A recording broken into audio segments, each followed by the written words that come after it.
नमस्कार।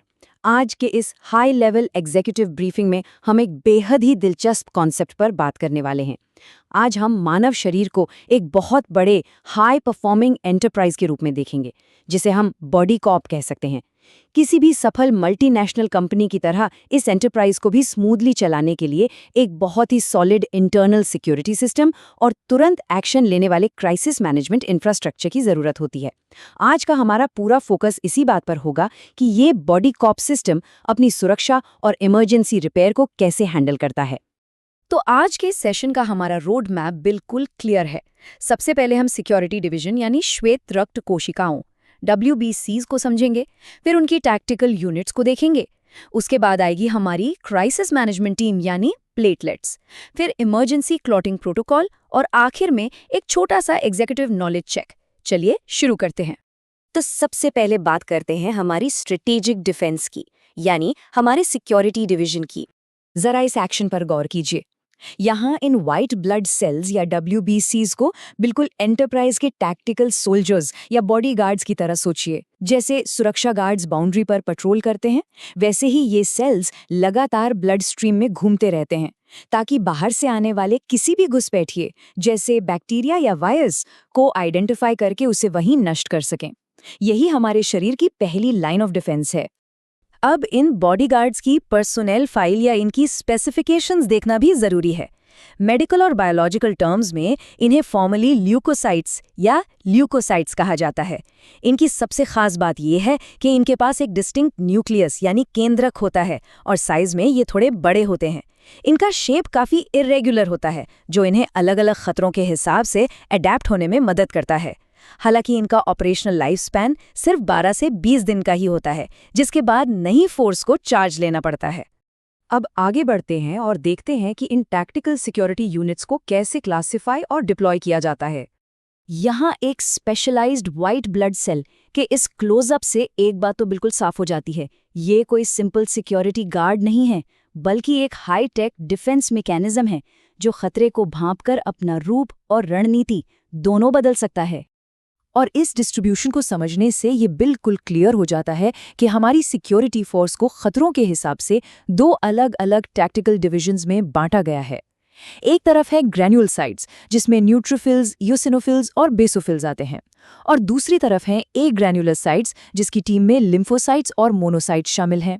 ये कोई रैंडम लिस्ट नहीं है, बल्कि अलग अलग तरह के दुश्मनों से निपटने के लिए बिल्कुल सटीक एक्सपर्ट्स की तैनाती है।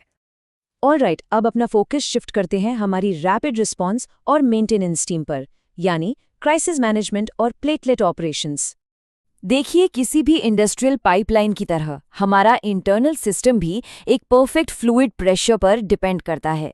यहाँ लाल रक्त कोशिकाएं बिना किसी रुकावट के फ्लो कर रही हैं, पर क्या हो अगर इस पाइपलाइन यानी ब्लड वेसल में कोई दरार आ जाए? ऐसी इमरजेंसी में प्रेशर लॉस को रोकने के लिए तुरंत प्लेटलेट्स को डिप्लॉय किया जाता है। अगर हम इन इंफ्रास्ट्रक्चर रिपेयर वर्कर्स यानी प्लेटलेट्स का कंपैरिजन अपनी सिक्योरिटी फोर्स यानी WBC से करें, तो इनका ओरिजिन और स्ट्रक्चर बिल्कुल अलग दिखता है। जहां एक तरफ WBCs में न्यूक्लियस होता है, वहीं प्लेटलेट्स में कोई न्यूक्लियस नहीं होता। इसके अलावा ये मेंटेनेंस वर्कर्स बोन मैरो या अस्थि मज्जा के डीप प्रोडक्शन प्लांट्स में बनते हैं और इनका एकमात्र फोकस होता है दरारों को ढूंढना और उन्हें तुरंत सील करना। तो आखिर जब कोई डैमेज होता है तो इनका स्टैंडर्ड ऑपरेटिंग प्रोसीजर क्या होता है? आइए इस इमरजेंसी रिपेयर क्लॉटिंग प्रोटोकॉल को समझते हैं। ये पूरा केमिकल डिप्लॉयमेंट प्रोटोकॉल बहुत ही प्रिसाइज तरीके से काम करता है। स्टेप 1, जैसे ही इंजरी होती है और वेसल डैमेज होती है, सिस्टम में अलार्म बजता है। स्टेप 2, खून में बहने वाले प्लेटलेट्स तुरंत इस डैमेज को पहचानते हैं और उस साइट पर एक साथ जुड़कर एक प्लग बनाने लगते हैं। और फिर आता है सबसे क्रूशियल स्टेप 3, प्लेटलेट्स और डैमेज टिश्यूज वहां थ्रोम्बोप्लास्टिन नाम का केमिकल रिलीज करते हैं। ये एक मास्टर स्विच की तरह काम करता है जो ब्लड में मौजूद इनएक्टिव फाइब्रिनोजन को एक्टिव फाइब्रिन स्ट्रैंड्स में बदल देता है। ये फाइब्रिन धागे एक मजबूत जाल बनाकर ब्रीच को पूरी तरह सील कर देते हैं। चलिए, अब तक के इस स्ट्रैटेजिक डेटा को एक क्विक एग्जीक्यूटिव नॉलेज चेक के जरिए रिव्यू करते हैं। अगर बायोलॉजिकल एग्जामिनेशंस के पुराने डेटा के बेसिस पर एक सीधा सवाल पूछा जाए कि बॉडी कॉप की दीवारों में दरार आने पर ब्लड लॉस रोकने और खून का थक्का जमाने का काम मुख्य रूप से किसका है? तो इसका बिल्कुल डेफिनेटिव और नॉन नेगोशिएबल आंसर है प्लेटलेट्स। ये वही डेडिकेटेड सेल्स हैं जो इमरजेंसी में ब्लड वेसल्स को बाइंड करके स्ट्रक्चरल इंटेग्रिटी को वापस मेंटेन करते हैं। एक और सिनेरियो देखते हैं। अगर इंजरी के वजह से सिस्टम का प्रेशर अचानक ड्रॉप हो रहा है, जिससे ओवरऑल पंपिंग एफिशिएंसी खतरे में है, तो उस क्रिटिकल मोमेंट पर क्लॉटिंग प्रोटोकॉल को कौन एग्जीक्यूट करता है? यहाँ ये बात बिल्कुल साफ हो जाती है कि चाहे हम इसे बायोलॉजिकल इंजरी कहें या बिजनेस के टर्म्स में एफिशिएंसी लॉस, इसका परमानेंट सॉल्यूशन प्लेटलेट्स का एक्टिवेशन ही है। वे तुरंत एक फिजिकल बैरियर बनाते हैं और कार्डियोवैस्कुलर पंपिंग एफिशिएंसी को बिना किसी और नुकसान के ऑप्टिमम लेवल पर वापस ले आते हैं।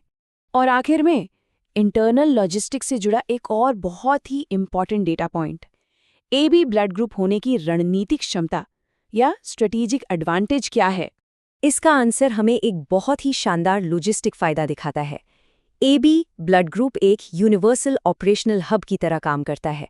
इसका मतलब है कि इमरजेंसी की स्थिति में ये सिस्टम किसी भी दूसरे डिवीजन, चाहे वो A हो, B हो या O, से जीवन रक्षक रिसोर्सेज आसानी से रिसीव कर सकता है। They are the universal recipients.